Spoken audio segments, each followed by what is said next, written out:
today I will show you that how you can go ahead and punch a purchase invoice in your TranZact. So quickly, let's go to our transaction module.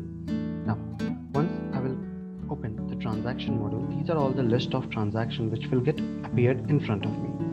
Now I will go ahead and pick the very first purchase transaction which I have created. So I will click on this. Now this is the transaction timeline which will get open in front of me. So I have received the goods. Now I need to go ahead and punch the invoice, the tax invoice which I have received from the supplier. On your right hand side, you will get an option of create document. I will click on that. Now I will get an option of tax invoice here. I will click on the tax invoice option. Now this is the tax invoice page which will get open in front of me. On my left hand side, you can very well see the buyer details, delivery location and supplier details. On your right hand side, these are the primary document details. The very first detail is invoice number. So what I will do, I will put the invoice number here because I have made this invoice number manual. You can very well go ahead and define your invoice number in your settings module, and you can keep it in auto and manual mode.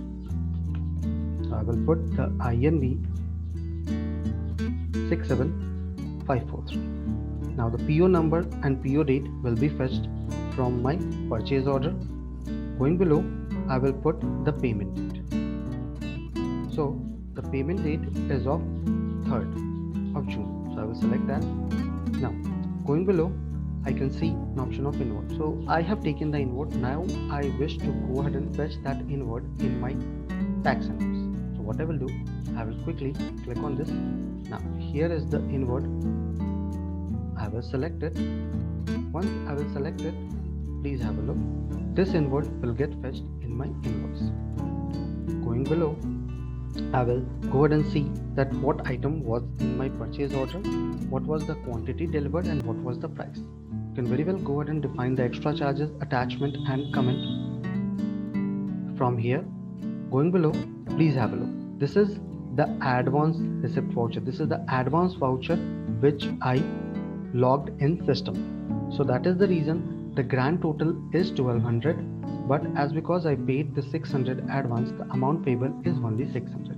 Now I will save as draft according to my requirement, or I will go ahead and click on save and send. So here in this scenario, I will go ahead and click on save and send. Once I will click on save and send, it will ask me for the confirmation. I will confirm the detail. Once I will click on yes, please have a look. This tax invoice is punched in your TranZact. Now on your right hand side in the very top corner, you can get an option of other action. Simply click on this. You can get an option of print, download attachment, cancel, credit note, debit note and e-way bill. You can go ahead and use these details according to your requirement. I hope it helped you out. Have a good day.